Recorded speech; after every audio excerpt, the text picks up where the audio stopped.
가을 오후 강남의 한 시니어 재혼정보업체 상담실.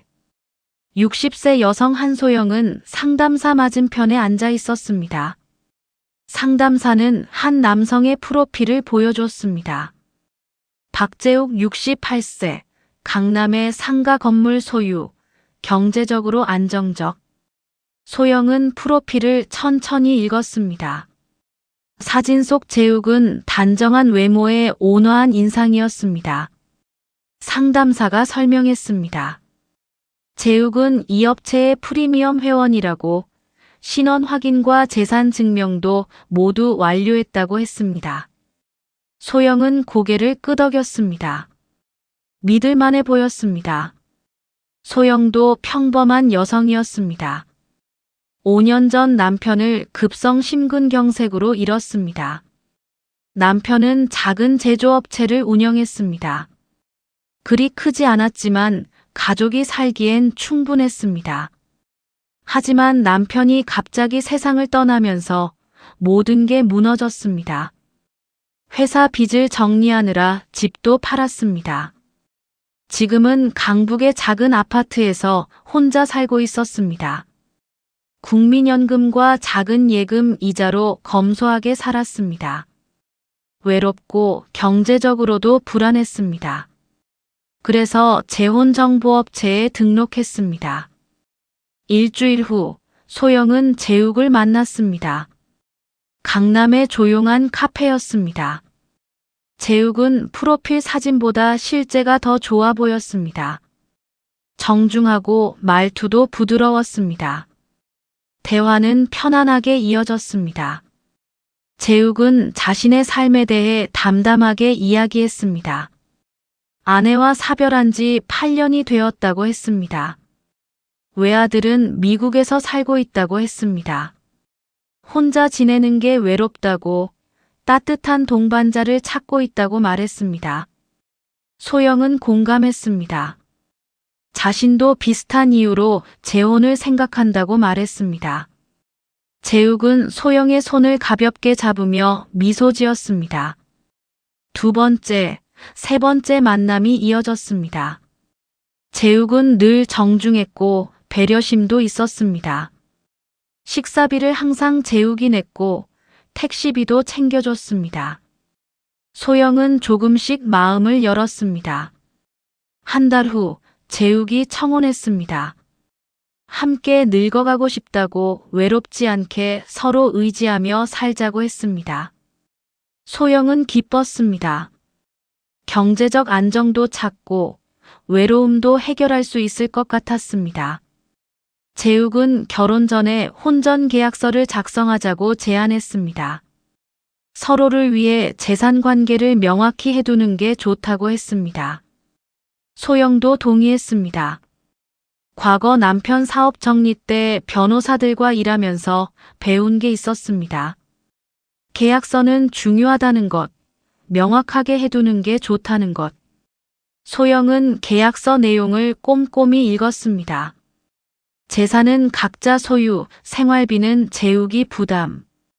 이혼 시에는 협의 후 재산 분할, 합리적인 내용이었습니다. 소영은 서명했습니다. 두 달 후 간소한 결혼식을 올렸습니다. 하객은 양가 자식들과 친한 친구 몇 명이었습니다. 소영의 딸 수진이는 엄마를 축하했습니다. 이제 경제적으로 안정될 거라며 안도했습니다. 소영도 그렇게 믿었습니다. 결혼 후 소영은 재욱의 아파트로 이사했습니다. 강남의 50평대 아파트, 넓고 깨끗했습니다. 첫날 밤은 어색했지만 재욱은 배려심이 있었습니다. 천천히 적응하자고 서두르지 말자고 말했습니다. 소영은 안심했습니다. 좋은 사람과 결혼한 것 같았습니다. 다음 날 아침, 재욱은 아침 식사를 준비했습니다. 소영에게 커피를 내오며 미소 지었습니다. 이제 우리 가족이네요. 소영도 웃으며 대답했습니다. 네, 잘 부탁드려요. 평범하고 행복한 아침이었습니다. 첫 주는 평화로웠습니다. 함께 장을 보고 요리하고 TV를 봤습니다. 재욱은 여전히 다정했고 소영도 편안했습니다. 이런 일상이 계속될 거라고 믿었습니다. 2주째, 재욱이 밤에 소영을 안았습니다. 소영은 당연한 일이라고 생각했습니다. 부부니까요. 관계는 자연스럽게 이어졌습니다. 한 달이 지났습니다. 소영은 새로운 생활에 적응하고 있었습니다.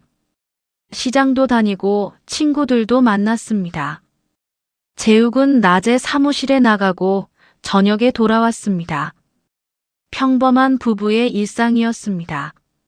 소영은 행복했습니다. 2달째도 비슷했습니다. 아침에 일어나 아침을 준비하고 재욱을 배웅했습니다. 낮에는 집안일을 하고 가끔 복지관에도 나갔습니다. 저녁에는 재욱과 함께 저녁을 먹고 TV를 봤습니다. 밤에는 일주일에 3-4번 정도 관계를 가졌습니다. 소영은 이 정도면 정상이라고 생각했습니다. 재욱은 여전히 다정했고 소영에게 잘해줬습니다. 가끔 선물도 사오고 외식도 자주 했습니다. 소영은 재혼이 잘 된 것 같다고 생각했습니다. 딸 수진이에게 전화할 때마다 잘 지낸다고 말했습니다. 수진이도 안심했습니다. 엄마가 행복해 보인다고 말했습니다. 그렇게 평범한 2달이 흘렀습니다. 아무런 문제도 의심도 없었습니다. 3번째 달이 시작되었습니다. 어느 날 저녁 소영은 거실을 청소하다가 재욱의 가방이 열려 있는 걸 봤습니다. 가방 속에서 약병이 보였습니다. 소영은 무심코 꺼내봤습니다. 약병에는 영문으로 된 이름이 적혀 있었습니다. 소영은 잘 몰랐지만 남성 건강 관련 약 같았습니다. 소영은 약병을 다시 넣었습니다. 특별히 이상하다고 생각하지 않았습니다. 나이든 남성이면 그럴 수도 있다고 생각했습니다. 하지만 마음 한구석에 작은 의문이 생겼습니다. 일주일 후 재욱이 밤마다 관계를 요구하기 시작했습니다. 이전에는 일주일에 3-4번이었는데 이제는 거의 매일이었습니다. 소영은 조금 힘들었지만 거절하지 않았습니다. 부부니까 당연한 거라고 생각했습니다. 하지만 68세 남성이 매일 이럴 수 있나 하는 의문이 들었습니다. 소영은 그냥 재욱이 건강한 거라고 생각하려 했습니다. 며칠 후 화장실을 청소하다가 약병을 또 발견했습니다. 이번엔 다른 종류였습니다. 소영은 핸드폰으로 약 이름을 검색해 봤습니다. 남성 호르몬 보충제였습니다. 소영은 고개를 갸우뚱했습니다. 약이 한두 가지가 아닌 것 같았습니다. 하지만 아직 크게 의심하지는 않았습니다. 그냥 건강관리를 열심히 하나 보다 생각했습니다. 3달째 말, 재욱의 요구가 더 잦아졌습니다. 하루도 거르지 않고 때로는 아침에도 요구했습니다. 소영은 피곤했지만 참았습니다. 하지만 몸이 힘들기 시작했습니다. 어느 날 아침 소영이 피곤하다고 하자 재욱의 표정이 굳어졌습니다. 순간 차갑게 변하는 눈빛을 봤습니다. 금방 다시 웃었지만 소영은 그 순간을 기억했습니다. 뭔가 이상했습니다. 4번째 달이 시작되었습니다. 소영은 점점 더 피곤해졌습니다. 매일 밤 재욱의 요구를 감당하기가 힘들었습니다. 몸무게도 2-3kg 빠졌습니다. 어느 날 소영은 재욱에게 조심스럽게 말했습니다. 조금 쉬면 안 되겠냐고 몸이 힘들다고 했습니다. 재욱은 표정이 굳어지더니 말했습니다. 부부인데 그런 걸 거절하는 게 말이 돼요? 소영은 당황했습니다. 재욱의 말투가 처음으로 차가웠습니다. 소영은 미안하다고 사과했습니다. 그날 밤도 재욱의 요구를 받아들였습니다. 다음 날 소영은 약장을 정리하다가 발견했습니다. 약병이 10개가 넘었습니다. 모두 남성 관련 약들이었습니다. 소영은 불안해지기 시작했습니다. 이건 정상이 아닌 것 같았습니다. 왜 이렇게 많은 약을 먹는 걸까? 소영은 친구 미경에게 전화했습니다. 미경은 법무법인에서 일하는 오랜 친구였습니다. 소영이 상황을 설명하자 미경은 조심스럽게 말했습니다. 그 정도면 좀 이상한 것 같은데. 조심해. 소영은 어떻게 조심하냐고 물었습니다. 미경은 남편을 좀 더 관찰해 보라고 조언했습니다. 그날부터 소영은 재욱을 유심히 관찰하기 시작했습니다. 재욱의 행동, 말투, 패턴을 주의 깊게 봤습니다. 며칠 후 소영은 이상한 점을 발견했습니다. 재욱이 자주 전화를 받으러 발코니로 나갔습니다. 집에서 전화를 받는데 왜 밖으로 나갈까? 소영은 의문이 들었습니다. 어느 날 저녁 재욱이 또 발코니로 나갔을 때 소영은 조심스럽게 가까이 다가갔습니다. 문틈으로 재욱의 목소리가 희미하게 들렸습니다. 아직이야. 조금만 더. 소영은 가슴이 두근거렸습니다. 무슨 이야기를 하는 걸까? 하지만 자세히 들을 수는 없었습니다. 소영은 부엌으로 돌아가 저녁 준비를 계속했습니다. 하지만 마음은 불안했습니다. 그날 밤 소영은 잠들지 못하고 생각했습니다. 재욱에게 뭔가 숨기는 게 있는 것 같았습니다. 하지만 뭘까? 확실하지 않았습니다. 5번째 달이 시작되었습니다. 소영의 불안은 점점 커졌습니다. 재욱은 여전히 매일 밤 관계를 요구했고 거절하면 기분이 나빠 보였습니다. 약은 계속 늘어나는 것 같았습니다. 그리고 발코니에서 하는 전화 통화도 자주 있었습니다. 소영은 더 적극적으로 알아보기로 했습니다. 어느 날 재욱이 외출한 사이 소영은 재욱의 서재를 살펴봤습니다. 책상 위에는 서류들이 정리되어 있었습니다. 소영은 하나씩 훑어봤습니다. 부동산 서류, 통장 사본, 그리고 보험 증서가 보였습니다. 소영은 무심코 펼쳐봤습니다. 생명보험이었습니다. 금액을 보고 소영은 놀랐습니다. 30억 원. 엄청난 금액이었습니다. 소영은 수익자 란을 봤습니다. 배우자라고만 적혀 있었습니다. 소영은 고개를 갸우뚱했습니다. 보통 이름을 쓰지 않나? 하지만 소영은 보험에 대해 잘 몰랐습니다. 그냥 그런가 보다 했습니다. 서랍을 열어보니 더 많은 서류가 있었습니다. 소영은 하나하나 확인했습니다. 그중 한 서류에서 소영은 멈췄습니다. 재산증여 계획서였습니다. 재욱이 소영 명의로 일부 재산을 증여하겠다는 내용이었습니다. 소영은 남편 사업할 때 이런 걸 본 적이 있었습니다. 세금을 줄이기 위해 배우자 명의로 재산을 옮기는 것. 흔한 일이었습니다. 하지만 뭔가 찜찜했습니다. 결혼한 지 겨우 5개월인데 벌써 증여를 한다고. 소영은 서류를 사진으로 찍었습니다. 나중에 미경에게 보여주고 물어보려고 했습니다. 그때 현관문 여는 소리가 들렸습니다. 재욱이 돌아온 겁니다. 소영은 급히 서류를 정리하고 서재를 나왔습니다. 재욱과 마주쳤습니다. 뭐 하세요? 재욱이 물었습니다. 소영은 당황했지만 태연하게 대답했습니다. 책 좀 찾으려고요. 재욱은 잠시 소영을 쳐다보다가 고개를 끄덕였습니다. 하지만 눈빛이 차가웠습니다. 그날 저녁부터 재욱은 서재문을 잠그기 시작했습니다. 소영은 자신이 의심받고 있다는 걸 느꼈습니다. 며칠 후 소영은 미경을 만났습니다. 찍어온 서류 사진을 보여줬습니다. 미경은 서류를 자세히 봤습니다. 그리고 심각한 표정으로 말했습니다. 소영아, 이거 좀 이상한데. 뭐가? 보험금이 너무 커. 30억이면 보통이 아니야. 그리고 수익자가 이름이 아니라 배우자로만 되어 있어. 그게 왜? 이렇게 하면 누구랑 결혼하든 그 사람이 받게 되는 거야.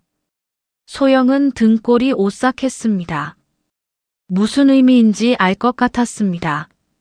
미경이 계속 말했습니다. 그리고 재산 증여도 너무 빨라. 결혼한 지 5개월밖에 안 됐는데. 보통은 1년이라도 지나야 하는데. 소영은 불안해졌습니다. 그럼 어떻게 해야 해? 일단 남편 과거를 좀 알아봐. 특히 이전 결혼 이력. 소영은 고개를 끄덕였습니다. 집으로 돌아와 인터넷 검색을 시작했습니다. 박재욱이라는 이름을 쳤습니다. 부동산 관련 기사들이 나왔습니다. 소영은 더 자세히 찾아봤습니다. 그리고 발견했습니다. 재욱이 과거에 2번 결혼했다는 기록. 재혼정보업체에서는 한 번만 결혼했다고 들었는데 소영은 더 파고들었습니다. 첫 번째 부인은 15년 전 사망. 두 번째 부인은 8년 전 사망. 소영은 손이 떨렸습니다. 사망 원인을 찾아봤습니다. 오래된 신문 기사를 검색했습니다. 60대 여성, 심장마비로 사망. 강남 아파트 거주 여성, 투신 사망. 소영은 숨이 막혔습니다. 두 부인 모두 의문스럽게 죽었습니다. 하지만 경찰 수사에서는 문제없다고 결론 났다고 적혀 있었습니다. 소영은 공포를 느꼈습니다. 혹시 재욱이? 아니야, 설마. 소영은 자신을 진정시켰습니다. 섣부른 판단은 위험했습니다. 하지만 불안은 계속 커졌습니다. 그날 밤부터 소영은 잠을 제대로 이루지 못했습니다. 재욱이 옆에서 자는데 두려웠습니다. 이 사람이 정말 위험한 사람일까? 소영은 더 확실한 증거가 필요했습니다. 하지만 어떻게 알아낼 수 있을까? 그때 소영은 생각했습니다. 재욱이 술을 마시면 말이 많아진다는 것을. 며칠 전에도 술 마시고 와서 과거 이야기를 많이 했었습니다. 소영은 기회를 노리기로 했습니다. 5개월이 지난 어느 금요일 저녁이었습니다. 재욱이 회사 사람들과 술을 마시고 왔습니다. 얼굴이 붉어져 있었고 걸음걸이도 비틀거렸습니다. 소영은 재욱을 부축해 소파에 앉혔습니다. 물을 가져다 주며 소영은 조심스럽게 말을 걸었습니다. 오늘 회식이 즐거웠냐고 물었습니다. 재욱은 웃으며 대답했습니다. 오랜만에 시원하게 마셨다고 했습니다. 소영은 재욱 옆에 앉아 이야기를 나눴습니다. 그리고 슬쩍 과거 이야기를 꺼냈습니다. 전에 결혼하셨을 때도 이렇게 회식 자주 하셨어요? 재욱은 잠시 멈칫하다가 대답했습니다. 첫 번째 부인 때는 자주 못했어. 그 사람이 항상 아프다고 해서. 소영은 더 물어봤습니다. 많이 아프셨나 봐요? 응, 맨날 아프다고. 병원만 다녔어. 재욱은 불평하듯 말했습니다.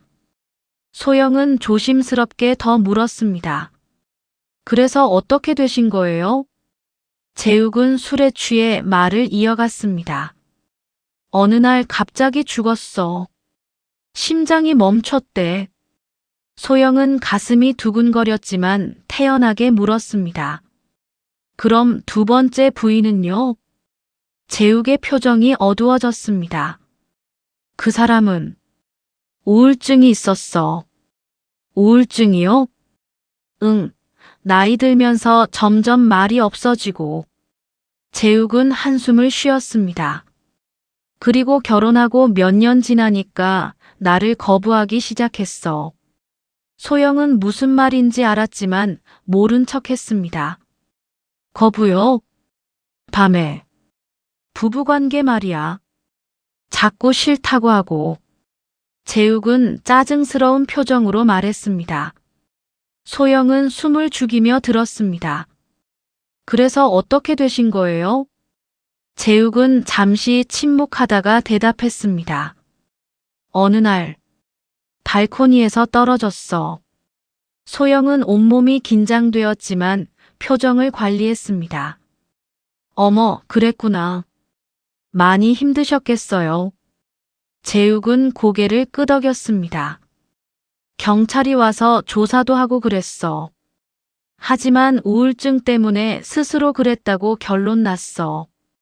소영은 더 물어보고 싶었지만 참았습니다. 너무 많이 물으면 의심받을 수 있었습니다. 대신 위로하는 척했습니다. 많이 힘드셨겠어요. 그래도 이제는 저랑 행복하게 살고 있잖아요. 힘내세요. 재욱은 소영을 안으며 말했습니다. 그래야지. 당신은 다르잖아. 나를 잘 따라주니까. 소영은 재욱의 품에 안겨 있었지만 온몸이 떨렸습니다. 재욱의 말투, 표정, 모든 것이 이상했습니다. 특히 두 번째 부인이 떨어졌다고 말할 때의 표정. 슬픔이 아니라 다른 감정이 보였습니다. 소영은 확신했습니다. 재욱이 뭔가 숨기고 있다는 것을. 혹시 두 부인을 죽였을지도 모른다는 것을. 두려웠습니다. 혹시 자신도 같은 운명을 맞게 되는 건 아닐까? 하지만 어떻게 해야 할지 몰랐습니다. 다음 날 소영은 미경에게 전화했습니다. 어젯밤 재욱이 한 말을 모두 전달했습니다. 미경은 심각하게 들었습니다. 그리고 조언했습니다. 소영아, 이거 경찰에 신고해야 할 것 같아. 하지만 증거가 없잖아. 그래도 의심스러운 점이 너무 많아. 일단 상담이라도 받아봐. 소영은 고민했습니다. 만약 재욱이 무고한 사람이라면 자신이 너무 예민한 걸까? 하지만 본능적인 촉이란 것은 무시할 수 없습니다. 분명 위험하고도 안 좋은 것이 진행되고 있는 것은 분명했습니다. 소영은 결정했습니다. 더 확실한 증거를 찾기로. 며칠 후 재욱이 출장을 간다고 했습니다. 이틀간 부산에 다녀온다고 했습니다. 소영은 좋은 기회라고 생각했고 재욱이 없는 동안 집을 샅샅이 뒤져보기로 했습니다. 재욱이 출발한 다음 날 소영은 서재 문을 열어보려 했습니다. 하지만 서재 문은 잠겨 있었습니다. 소영은 당황했습니다. 거실 서랍을 뒤져 여분 열쇠를 찾았습니다. 다행히 서재 열쇠가 있었습니다. 조심스럽게 문을 열고 들어갔습니다. 소영은 심장이 두근거렸습니다. 책상 서랍부터 확인했습니다. 서류들이 가지런히 정리되어 있었습니다. 하나씩 꺼내 확인했습니다. 그리고 충격적인 것을 발견했습니다. 오래된 서류 봉투가 있었습니다. 안에는 사망진단서 사본들이 들어 있었습니다. 첫 번째 부인, 두 번째 부인의 사망진단서. 왜 이런 걸 보관하고 있을까? 소영은 손이 떨렸지만 계속 확인했습니다. 그 옆에는 보험금 수령 확인서가 있었습니다. 첫 번째 부인 사망 시 10억, 두 번째 부인 사망 시 20억. 소영은 숨이 막혔습니다. 재욱은 부인들이 죽을 때마다 거액의 보험금을 받았던 겁니다. 그리고 지금 자신에게 걸린 보험도 30억. 패턴이 명확했습니다. 소영은 모든 서류를 핸드폰으로 사진 찍었습니다. 손이 떨려서 제대로 찍기가 힘들었습니다. 다시 원래대로 정리하고 서재를 나왔습니다. 소영은 소파에 앉아 한참을 멍하니 있었습니다. 어떻게 해야 할까? 경찰에 신고해야 하나? 하지만 이것만으로 충분한 증거가 될까? 옛날 일이고 이미 경찰 수사도 끝난 일인데. 소영은 미경에게 사진을 모두 전송했습니다. 그리고 메시지를 남겼습니다. 이거 봐줘. 나 지금 너무 무서워. 미경은 곧 전화를 걸어왔습니다. 소영아, 당장 집 나와. 어디로 가? 우리 집으로 와. 일단 나와. 소영은 짐을 싸려다 멈췄습니다. 재욱이 돌아오면 짐이 없어진 걸 알 겁니다. 그럼 더 위험해질 수도 있었습니다. 소영은 미경에게 말했습니다. 아직은 안 돼. 재욱이 의심하면 더 위험해질 것 같아. 그럼 어떻게 할 거야? 좀 더 증거를 모아야 해. 확실한 증거. 미경은 걱정했지만 소영의 결정을 존중했습니다. 다만 매일 연락하라고 당부했습니다. 다음 날 저녁 재욱이 돌아왔습니다. 평소처럼 웃으며 인사했습니다. 다녀왔어요. 보고 싶었어. 소영도 웃으며 맞이했습니다. 저도요. 출장 잘 다녀오셨어요? 재욱은 소영을 안았습니다. 하지만 소영은 재욱의 품이 이제 두려웠습니다. 이 사람이 두 사람을 죽였을지도 모른다는 생각에 온몸이 굳었습니다. 그날 밤 재욱은 관계를 요구했습니다. 소영은 거부하고 싶었지만 위험할 것 같아 받아들였습니다. 관계 후 재욱이 말했습니다. 당신 요즘 좀 이상해. 무슨 일 있어? 소영은 깜짝 놀랐지만 태연하게 대답했습니다. 아니에요. 그냥 요즘 좀 피곤해서. 피곤해? 왜? 나이 탓인가 봐요. 재욱은 의심스러운 눈빛으로 소영을 봤습니다. 소영은 애써 웃으며 재욱을 안았습니다. 괜찮아요. 내일은 더 잘할게요. 재욱은 그제야 표정이 풀렸습니다.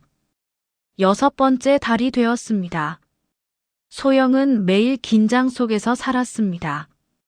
재욱을 의심하면서도 들키지 않으려 애썼습니다. 밤마다 재욱의 요구를 받아들이면서 속으로는 계획을 세웠습니다. 어느 날 아침, 재욱이 건강 보조제를 가져왔습니다. 비타민이라며 먹으라고 했습니다. 소영은 받아서 물과 함께 삼키는 척했습니다. 하지만 실제로는 입안에 숨겼다가 재욱이 자리를 뜨면 뱉어냈습니다. 왠지 불안했습니다. 정말 비타민일까? 며칠 후 소영은 그 알약을 몰래 챙겨 병원에 갔습니다. 의사에게 이게 뭔지 확인해달라고 부탁했습니다. 일주일 후 결과가 나왔습니다. 의사가 심각한 표정으로 말했습니다. 이건 비타민이 아니에요. 수면을 유도하는 약이에요. 소영은 머리가 멍해졌습니다. 수면제요? 네, 매일 먹으면 점점 깊은 잠에 빠지게 됩니다. 소영은 공포를 느꼈습니다. 재욱이 자신을 깊이 잠들게 하려는 이유는 뭘까? 의사가 물었습니다. 누가 이런 걸 드렸어요? 이건 문제가 있어 보입니다. 소영은 대답할 수 없었습니다. 그냥 고맙다고 인사하고 병원을 나왔습니다. 집으로 가는 길 소영은 결심했습니다. 더 이상 미룰 수 없다고. 미경에게 전화했습니다. 미경아, 나 경찰서 가려고. 같이 가줄래? 그래, 당장 가자. 두 사람은 경찰서로 갔습니다. 경찰은 소영의 이야기를 들었습니다. 증거 사진들, 병원 검사 결과 모든 것을 보여줬습니다. 경찰은 심각하게 받아들였습니다. 하지만 말했습니다. 증거가 좀 약해요. 과거 사건은 이미 종결됐고. 그럼 어떻게 해요? 좀 더 확실한 증거가 필요합니다. 예를 들어 본인이 직접 자백하는 녹음이라던가. 소영은 고민했습니다. 어떻게 자백을 받아낼 수 있을까? 경찰이 제안했습니다. 남편분이 술 드시면 말이 많아진다고 하셨죠? 네. 그럼 다음에 술 드실 때 녹음해 보세요. 몰래. 위험하지 않을까요? 저희가 근처에서 대기하겠습니다. 위험하면 신호 보내세요. 소영은 두려웠지만 동의했습니다. 일주일 후 재욱의 회사에서 회식이 있었습니다. 소영은 그날을 기다렸습니다. 밤 10시쯤 재욱이 술에 취해 돌아왔습니다. 소영은 핸드폰 녹음을 켰습니다. 주머니에 넣어두고 재욱을 소파에 앉혔습니다. 물을 가져다 주며 옆에 앉았습니다. 많이 드셨어요? 응. 오랜만에 많이 마셨어. 소영은 조심스럽게 이야기를 시작했습니다. 요즘 제가 건강보조제 먹는 거 아시죠? 응, 왜? 그거 정말 비타민 맞아요? 재욱은 잠시 멈칫했습니다. 왜 그래? 당연히 비타민이지. 아니에요. 병원에서 확인했어요. 소영은 용기를 내어 말했습니다. 재욱의 표정이 변했습니다. 뭐? 수면제더라고요. 왜 저한테 수면제를 주신 거예요? 재욱은 잠시 당황하다가 술김에 말했습니다. 그게 당신이 불면증 있는 것 같아서. 저 불면증 없어요. 왜 거짓말하세요? 재욱은 짜증을 내며 말했습니다. 알았어. 당신이 너무 예민해서. 좀 편하게 자라고 준 거야. 그럼 전 부인들도 그렇게 하셨어요? 소영은 과감하게 물었습니다. 재욱은 술에 취해 방심한 듯 대답했습니다. 첫 번째는 심장약을 좀 많이 먹게 했지. 그랬더니 심장이 멈췄어. 소영은 온몸이 얼어붙었습니다.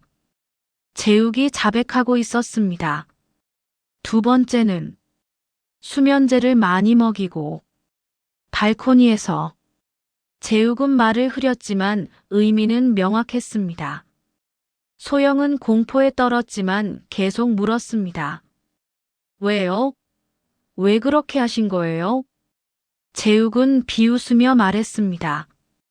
보험금이지 뭐. 그리고 나를 거부하는 여자들은 필요 없어. 저도. 그렇게 하려고 하신 거예요? 재욱은 술김에 솔직하게 대답했습니다. 당신은 아직은 괜찮아. 나를 잘 따라주니까. 하지만 언젠가 나를 거부하면. 소영은 더 이상 참을 수 없었습니다. 일어나려는 순간 재욱이 소영의 손목을 잡았습니다. 잠깐. 왜 이런 걸 물어? 손 놓으세요. 소영은 소리쳤습니다.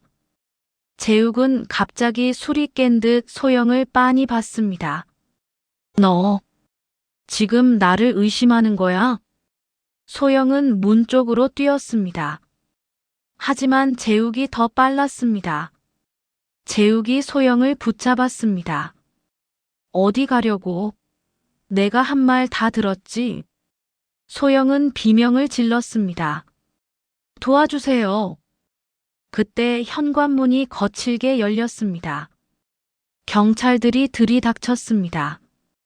움직이지 마세요. 재욱은 당황해서 소영을 놓았습니다. 경찰들이 재욱을 제압했습니다. 수갑이 채워졌습니다. 소영은 그 자리에 주저앉아 울었습니다. 경찰관 한 명이 소영을 부축했습니다. 괜찮으세요? 녹음 잘 됐습니다. 소영은 고개를 끄덕였습니다. 재욱은 끌려가면서 소영을 노려봤습니다. 인연이 날 속였어. 경찰이 재욱을 데리고 나갔습니다. 소영은 한동안 그 자리에서 움직일 수 없었습니다. 미경이 급히 달려왔습니다. 소영을 꼭 안아주며 울었습니다. 정말 다행이야. 정말. 소영도 미경을 안으며 울었습니다. 경찰서에서 조사가 시작되었습니다. 소영의 진술, 녹음 파일, 증거 사진들이 모두 제출되었습니다. 녹음 파일에는 재욱의 자백이 명확히 담겨 있었습니다.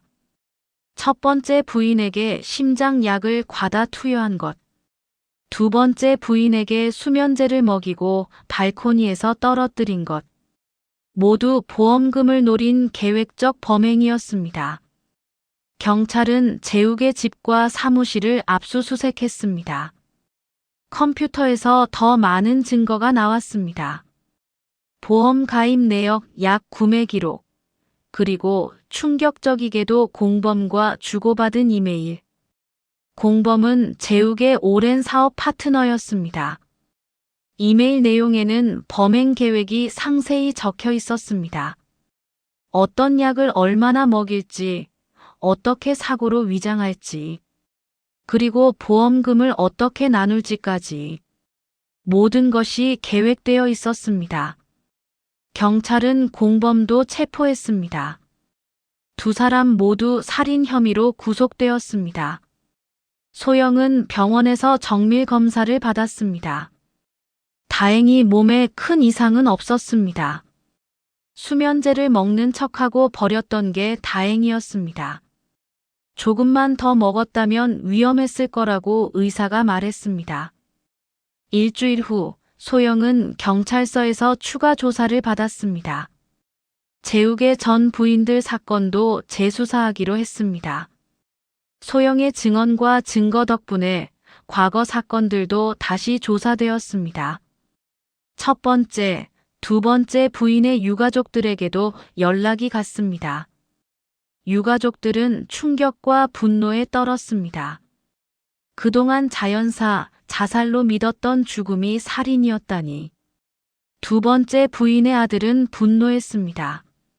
엄마는 우울증이 있었지만 자살할 사람이 아니었어요. 뭔가 이상하다고 생각했는데. 유가족들은 재욱을 강력히 처벌해달라고 탄원했습니다.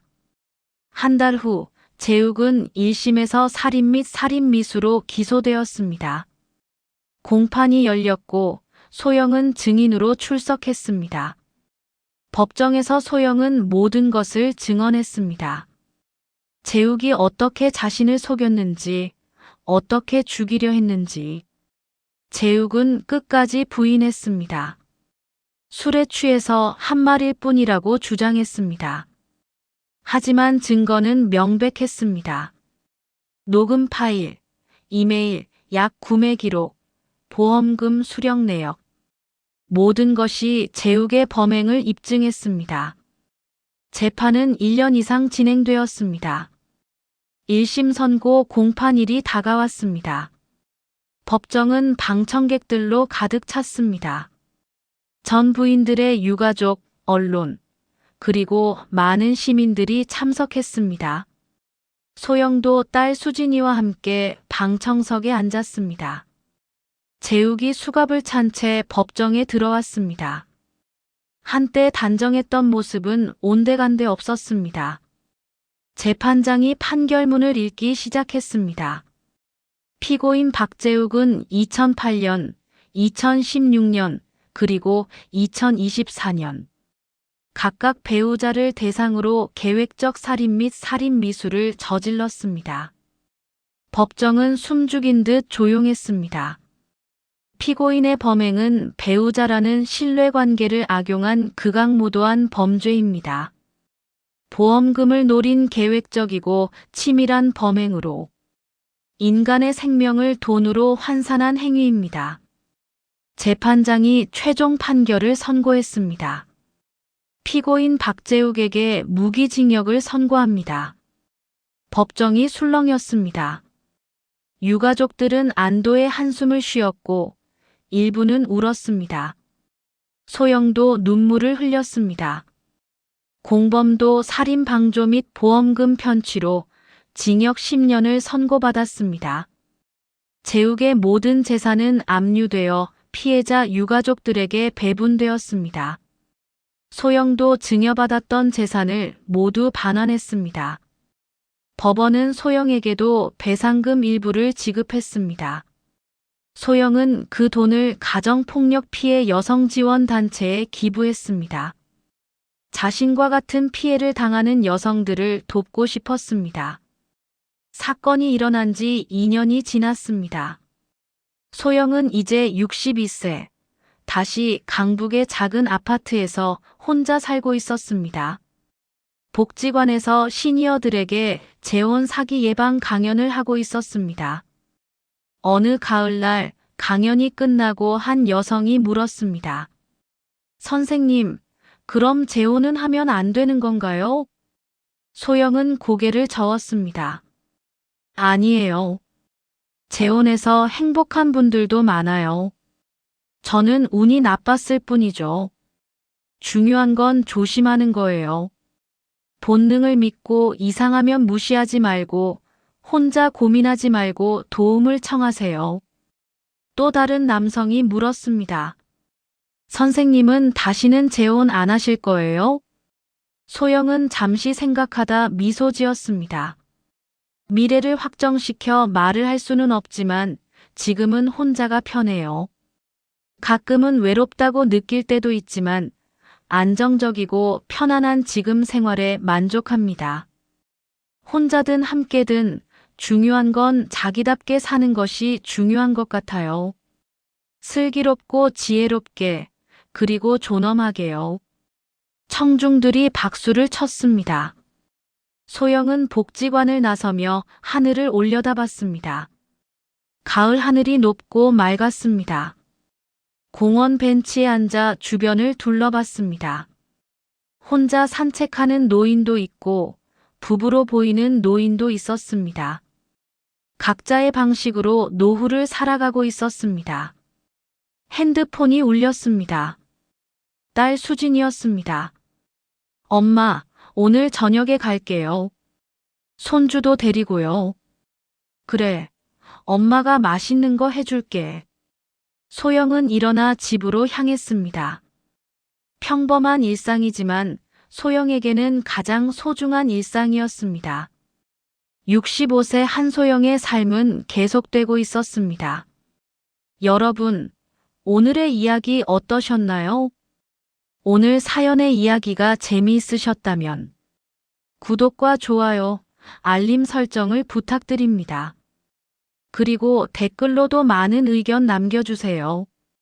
여러분의 응원은 더 좋은 콘텐츠를 만드는데 힘이 됩니다. 감사합니다. 다음에도 더 좋은 이야기로 찾아뵙겠습니다.